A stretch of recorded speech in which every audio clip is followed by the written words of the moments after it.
എൻ്റെ ഹസ്ബൻഡിനൊരു അസുഖം വന്നു. കോട്ടയം മെഡിക്കൽ കോളേജിലായിരുന്നു.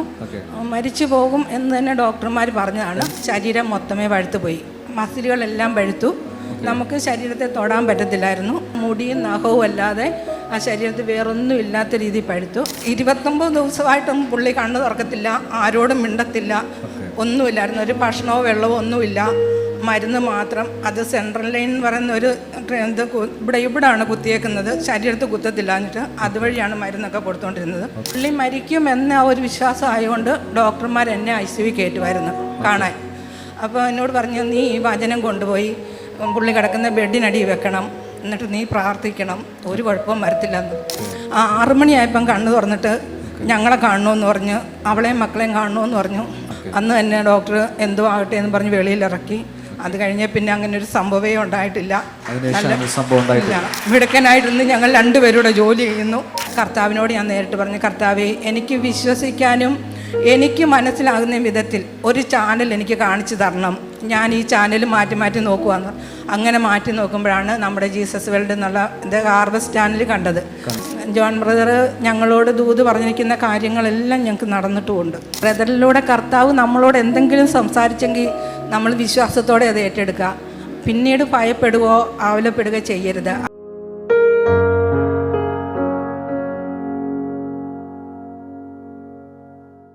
ഒരു അനുഗ്രഹിക്കപ്പെട്ട സാക്ഷ്യവുമായി നമ്മുടെ മുമ്പിലായിരിക്കുന്നത് യമുന മോഹൻ ആൻറ്റിയാണ്. നമ്മുടെ അനുഗ്രഹിക്കപ്പെട്ട ഒരു വിശ്വാസിയാണ്, അനുഗ്രഹിക്കപ്പെട്ട ഒരു ലീഡറാണ്. കർത്താവ് ആൻറ്റിയുടെ ജീവിതത്തിലും വലിയ കാര്യങ്ങൾ ചെയ്തു. ആൻറ്റി പറഞ്ഞാട്ടെ, എങ്ങനെയാണ് നമ്മുടെ ചർച്ചിൽ കടന്നു വരുന്നത്? ചർച്ചിൽ കടന്നു വരുന്നത് 2000-ലാണ്.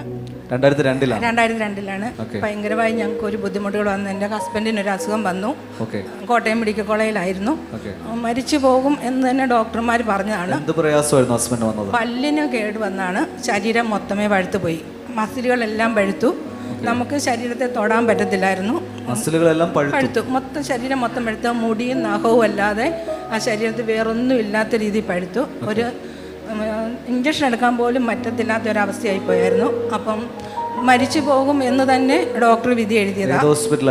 കോട്ടയം മെഡിക്കൽ കോളേജിലായിരുന്നു. അപ്പോഴത്തേക്കിന് ഞങ്ങളിങ്ങനെ എല്ലാവരും പറഞ്ഞു. അപ്പോൾ ആ ആശുപത്രി അഡ്മിറ്റായ വേറൊരു ചേച്ചി എന്നോട് പറഞ്ഞു, മോനെ, നീ വിശ്വാസത്തോടെ പ്രാർത്ഥിക്കൂ, ഞാനൊരു വചനം തരാം, നീ അത് പ്രാർത്ഥിക്കൂ, നിൻ്റെ ഹസ്ബൻഡിന് വിടുതലുണ്ടാവുന്നു. എന്തായാലും ഞാനത് വെച്ച് പ്രാർത്ഥിച്ചു. അപ്പം പുള്ളി മരിക്കുമെന്ന ഒരു വിശ്വാസം ആയതുകൊണ്ട് ഡോക്ടർമാർ എന്നെ ICU കയറ്റുമായിരുന്നു കാണാൻ. അപ്പോൾ എന്നോട് പറഞ്ഞു, നീ ഈ വചനം കൊണ്ടുപോയി പുള്ളി കിടക്കുന്ന ബെഡിനടി വെക്കണം, എന്നിട്ട് നീ പ്രാർത്ഥിക്കണം, ഒരു കുഴപ്പവും വരത്തില്ലെന്ന്. ഞാനത് കൊണ്ട് രാവിലെ ഒരു 8 മണിയായപ്പോഴാണ് വെക്കുന്നത്. അന്ന് വൈകുന്നേരം 6 മണിയായപ്പം പുള്ളി കണ്ണു തുറന്നു.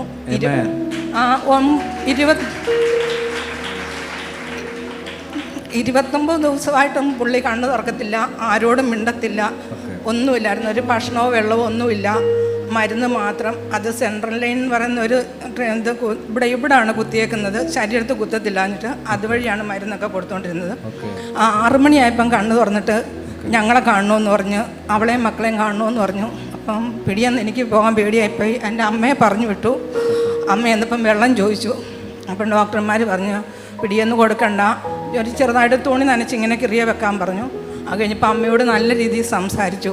എനിക്ക് വെളിയിലിറങ്ങണം, എല്ലാവരെയും കാണണം. അപ്പം പുള്ളിക്ക് സ്വന്തമായിട്ട് ശ്വാസം എടുക്കാനൊന്നും പറ്റത്തില്ലായിരുന്നു, വെന്റിലേറ്ററിലായിരുന്നു. അപ്പം ഡോക്ടർ പറഞ്ഞു, പറ്റത്തില്ല, ഇന്നിറങ്ങാൻ പറ്റത്തില്ല, നമുക്ക് ഒരു ദിവസം ഇവിടെ കിടക്കാൻ പറ്റത്തില്ല, എനിക്ക് ഇറങ്ങണമെന്ന് നിർബന്ധം പിടിച്ചു. അന്ന് തന്നെ ഡോക്ടർ എന്തോ ആകട്ടെ എന്ന് പറഞ്ഞ് വെളിയിലിറക്കി. അത് കഴിഞ്ഞ് പിന്നെ അങ്ങനെ ഒരു സംഭവമേ ഉണ്ടായിട്ടില്ല. മിടുക്കനായിട്ടിരുന്ന് ഞങ്ങൾ 2 പേരുടെ ജോലി ചെയ്യുന്നു. ഒരു കുഴപ്പമില്ല. ആൻറ്റി യേശുവിനെ അറിയുന്നൊരു അനുഭവത്തിലല്ല ആയിരുന്നത്. എന്നാൽ ഒരു വ്യക്തി സുവിശേഷം പറഞ്ഞു. ആൻറ്റി യേശുവിൻ്റെ നാമത്തിൽ ഹസ്ബൻഡിന് വേണ്ടി പ്രാർത്ഥിച്ചു. കർത്താവ് നേരിട്ടൊരു അത്ഭുതം തന്നെ ചെയ്തു. തീർച്ചയായിട്ടും അങ്ങനെയാണ് അതിന്റെ വിശ്വാസത്തിലേക്ക് അങ്ങനെയാണ് വിശ്വാസം. എന്നിട്ട് ഞാൻ അങ്ങോട്ട് പൂർണ്ണമായി വന്നില്ലായിരുന്നു. 2021-20 എൻ്റെ മോടെ കല്യാണം. അപ്പോഴത്തേക്ക് ഇതുപോലെ സാമ്പത്തികമായിട്ട് ബുദ്ധിമുട്ട് വന്നു. അപ്പം വീണ്ടും എന്നോടൊരു കൊച്ചു പറഞ്ഞു, ചേച്ചി വിശ്വാസത്തോടെ പ്രാർത്ഥിക്കാൻ പറഞ്ഞു. ഞങ്ങൾ വിശ്വാസത്തോടെ കുടുംബത്തോടെ പ്രാർത്ഥിച്ചു. അത്ഭുതമായ കല്യാണം നടന്നു. അന്ന് മുതൽ ഞാൻ വേറെ ഒരു രീതിയിലും പോകത്തില്ല, യേശുവിൽ വിശ്വസിച്ചു, പൂർണ്ണമായിട്ട് വിശ്വസിച്ചു. ഞാൻ സ്നാനപ്പെട്ടു. എൻ്റെ കുടുംബത്തെ ആദ്യമൊക്കെ എല്ലാവർക്കും ബുദ്ധിമുട്ടായിരുന്നു വരാൻ. പക്ഷേ ഇപ്പോൾ എൻ്റെ ഫാമിലി എല്ലാവരും തന്നെ വരും. ഞാനും ഹസ്ബൻഡും മക്കളും ആ വിശ്വാസത്തിലാണ്. എങ്ങനെയാ നമ്മുടെ ചർച്ചിൽ വന്നത്? ജോൺ ബ്രദറിനെ എങ്ങനെയാ പരിചയപ്പെടുന്നത്? അത് ഒരു അത്ഭുതമാണ് ബ്രദറെ. ഞാൻ ഇങ്ങനെ എന്നെ കൊണ്ടുപോയത് ഓരോ വീടുകളിലാണ് പ്രാർത്ഥനയ്ക്ക് കൊണ്ടുപോയത്. അന്നൊക്കെ ഒരു ബ്രദർ വന്ന് പ്രാർത്ഥിക്കുകയൊക്കെ ചെയ്യുമായിരുന്നു. കൊറോണ സമയമായിരുന്നു. അപ്പോഴത്തേക്ക് എന്നോട് ഇങ്ങനെ പറഞ്ഞു, നമുക്ക് TV പ്രോഗ്രാമൊക്കെ ഉണ്ട്, കാണണമെന്നൊക്കെ പറഞ്ഞു. ഒരു ബൈബിൾ കൊണ്ടു തന്നു. ബൈബിൾ ഞാൻ വായിക്കും, പക്ഷേ എനിക്ക് അതിനെക്കുറിച്ചൊന്നും അറിയത്തില്ലായിരുന്നു. പിന്നെ ഒരു ദിവസം ഇതുപോലെ വെള്ളിയാഴ്ച ഞാൻ ഉപവാസം ഇരുന്നു. എന്നിട്ട് ഞാൻ കർത്താവിനോട് ഞാൻ നേരിട്ട് പറഞ്ഞു, കർത്താവേ, എനിക്ക് വിശ്വസിക്കാനും എനിക്ക് മനസ്സിലാകുന്ന വിധത്തിൽ ഒരു ചാനൽ എനിക്ക് കാണിച്ചു തരണം. ഞാൻ ഈ ചാനൽ മാറ്റി മാറ്റി നോക്കുവാന്ന്. അങ്ങനെ മാറ്റി നോക്കുമ്പോഴാണ് നമ്മുടെ ജീസസ് വേൾഡ് എന്നുള്ള ഹാർവസ്റ്റ് ചാനൽ കണ്ടത്. അപ്പം ജസിൻ ബ്രദറും സനൽ ബ്രദറും ജോൺ ദാരി ബ്രദറും കൂടെ പ്രാർത്ഥിക്കുന്നതാണ്. അന്നൊരു ദിവസം ഞാൻ അത് 12:30 വരെയേ ഉള്ളൂ നമുക്ക് മീറ്റിങ്. അന്ന് കണ്ടു. അന്നേരം പിറ്റേ ദിവസം ഉണ്ടെന്ന് അപ്പം തന്നെ പറയുന്നുണ്ടല്ലോ. അപ്പം ഞാനത് പിറ്റേ ദിവസം കണ്ട്. അങ്ങനെ ഒരാഴ്ച കണ്ടപ്പം എന്താണ് യേശുവെന്നും എങ്ങനെയാണ് യേശുവിൽ വിശ്വസിക്കേണ്ടതെന്നും നമ്മൾ പ്രാർത്ഥിക്കേണ്ടത് എങ്ങനെയാണെന്നും എനിക്ക് അതിൽ നിന്ന് മനസ്സിലായി.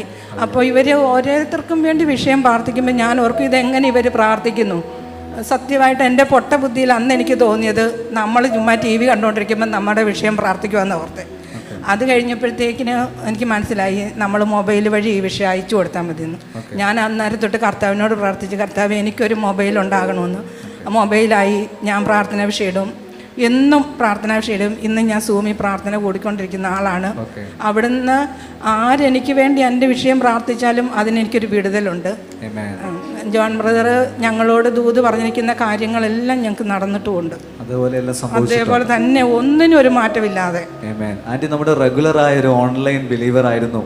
അങ്ങനെയാണ് ആന്റി ജീസസ് ടൈമും അതുപോലെ മിറക്കിൾസ് ആൻഡ് നോർമലും ഒക്കെ ആന്റി ഓൺലൈനായി കാണുകയും അതിലൂടെ പ്രാർത്ഥനാ വിഷയമൊക്കെ അയക്കുകയും അങ്ങനെയാണ് ആന്റി യേശുവുമായി കൂടുതൽ അടുക്കാനും വലിയൊരു അത്ഭുതത്തിലേക്ക് വരാൻ വേണ്ടി ആയി തീർന്നത്. ആന്റി പറയാമോ, മകന്റെ ജീവിതത്തിൽ ദൈവം ചെയ്ത അത്ഭുതത്തെ ഒന്ന് പറയാമോ? മോൻ്റെ കല്യാണമായിരുന്നു. ഞങ്ങൾ കല്യാണം പറഞ്ഞെല്ലാം ഉറപ്പിച്ചു. സാമ്പത്തികമായിട്ട് ഞങ്ങൾക്ക് 2 കൂട്ടർക്കും, മോടെ വീട്ടുകാർക്കും വലിയ സാമ്പത്തികമില്ല, ഞങ്ങൾക്കും ഇല്ല. കല്യാണം നടത്താമെന്ന് പറഞ്ഞു. അത് കഴിഞ്ഞ് ഞങ്ങൾക്ക് പണിയൊന്നുമില്ല, ഞങ്ങൾക്ക് പൈസയൊന്നും ഇല്ലാതായിരുന്നു. ഇച്ചിരി ഭാരപ്പെട്ടാണ് ഞങ്ങളിവിടെ കഴിഞ്ഞ മീറ്റിങ്ങിന് കടന്നു വന്നത്. അപ്പം ബ്രദർ എൻ്റെ ഇളയ മോനെ വിളിച്ചു. അവൻ മെക്കാനിക്കാന്ന് പറഞ്ഞു. അവനെ വിളിച്ച് ദൂത് പറഞ്ഞപ്പം മൂത്തയാളെയും വിളിക്കാൻ പറഞ്ഞു. മൂത്തയാളെയും വിളിച്ചു. അപ്പം ബ്രദർ പറഞ്ഞു 11-ാം തീയതി കല്യാണമാണെന്ന് പറഞ്ഞു. അപ്പം ബ്രദർ പ്രാർത്ഥിച്ചിട്ട് പറഞ്ഞു, നീ മോനോട് പറഞ്ഞു, നീ അതോർത്ത് ഭാരപ്പെട്ടാ വന്നേക്കുന്നേ, പക്ഷെ കർത്താവ് നിനക്ക് ഈ 11-ാം തീയതിക്ക് ഇപ്പുറമായിട്ട് ചില സാമ്പത്തികം നിൻ്റെ കരങ്ങളിൽ തരുവാന്ന് പറഞ്ഞു. അങ്ങനെ ഞങ്ങൾക്ക് സാമ്പത്തികം കിട്ടി. ഞങ്ങൾ പ്രതീക്ഷിച്ചതിലൊക്കെ ഭയങ്കര മനോഹരമായ കല്യാണം നടന്നു. ഞങ്ങളുടെ കുടുംബത്തിൽ, എൻ്റെ വീട്ടിൽ ഞാൻ 5 മക്കളാണ് ഞങ്ങൾ. അതിൽ മൂത്താണ് ഞാൻ. എൻ്റെ കുടുംബത്തിൽ ആദ്യത്തെ കൊച്ചുമോൻ്റെ കല്യാണമായിരുന്നു. എൻ്റെ ഹസ്ബൻഡിൻ്റെ വീട്ടിൽ 10 മക്കളാണ്. എല്ലാവരുടെയും കല്യാണം നടന്നു. ഞങ്ങൾ ഏറ്റവും ഇളയത്തുങ്ങളാണ്. ഞങ്ങളുടെ മോൻ്റെ ആദ്യത്തെ ആയിരുന്നു. പക്ഷേ അത്രയും മക്കളുടെ കല്യാണം നടന്നതിൽ അതിമനോഹരമായി ഞങ്ങളുടെ വിവാഹം നടന്നു. ഞങ്ങളുടെ കുടുംബത്തിലുള്ള സാമ്പത്തികം ഇല്ലാഞ്ഞെന്ന് പറഞ്ഞുകൊണ്ട് ഞാൻ പറയുന്നതാണ്.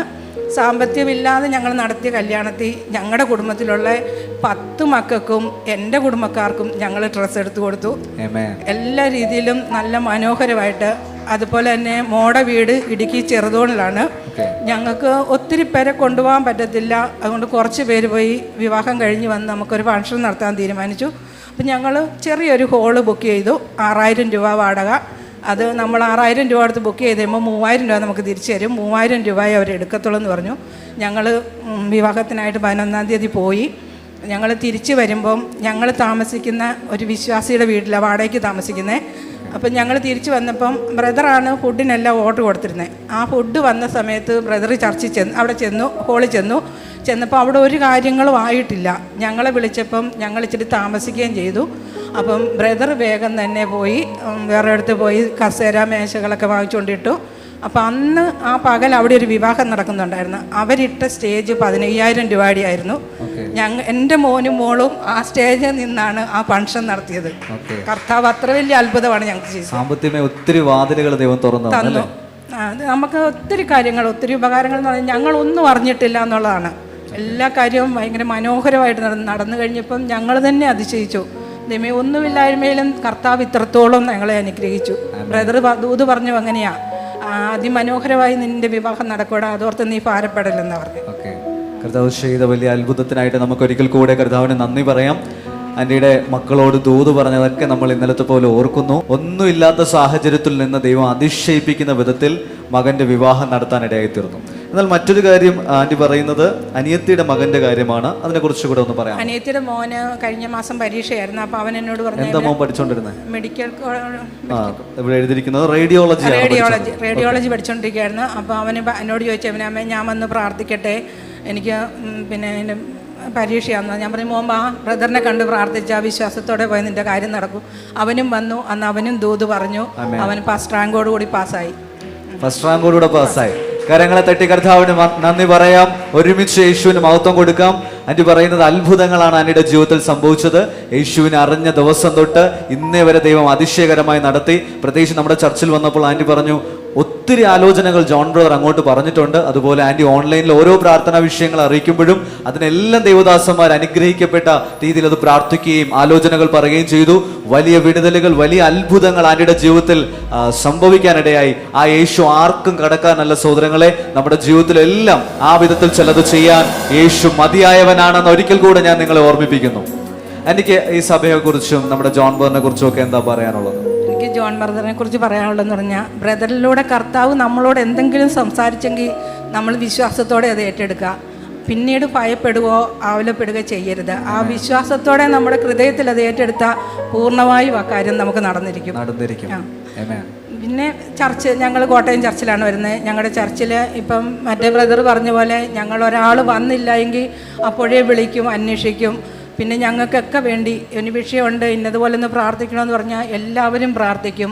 നമ്മളൊരു പ്രാർത്ഥന വിഷയം ഇട്ട്, ഇപ്പം ഞാൻ നമ്മുടെ യൂട്യൂബിൽ പ്രാർത്ഥന വിഷയം പറഞ്ഞാൽ ഇട്ടു, അത് ആരെങ്കിലും കണ്ടിട്ടുണ്ടെങ്കിൽ അവർ നമ്മളെ വിളിക്കും, എന്താണ് ആ വിഷയം, അതെന്തിനാണ് അത് നമുക്ക് പ്രാർത്ഥിക്കാം എന്നും പറഞ്ഞ് ഞങ്ങളോട് പ്രാർത്ഥിക്കും. ചർച്ചിലെല്ലാവരും ഞങ്ങളോട് നല്ല രീതിയിൽ സഹകരിക്കുന്നു.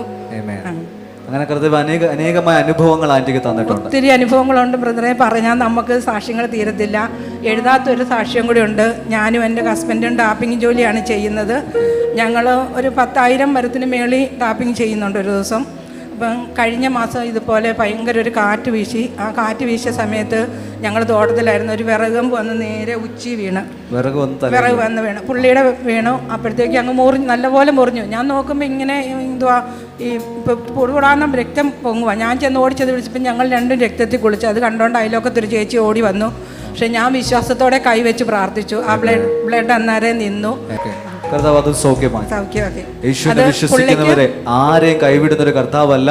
ആന്റി പറഞ്ഞത് ഹസ്ബൻഡിന്റെ ജീവിതത്തിൽ ആ വിറക് വീണതിനെ തുടർന്നുണ്ടായ ആ പ്രയാസം ആന്റി കൈവച്ചു പ്രാർത്ഥിച്ചു. യേശു ആ സെക്കൻഡിൽ തന്നെ ഒരു അത്ഭുതം ചെയ്തു. 400 മേളിൽ ഇപ്പോഴും ഷുഗറാ പുള്ളിക്ക്.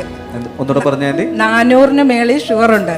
ഷുഗറുണ്ട്. അപ്പോൾ എല്ലാവർക്കും പേടിയായിരുന്നു, ഇത് കരിവോ എങ്ങനെയാന്നുള്ളത്. പക്ഷെ ഞങ്ങൾ വിശ്വാസത്തോടെ പ്രാർത്ഥിക്കുന്നത് കരിവെന്ന് പൂർണ്ണമായി പറഞ്ഞു.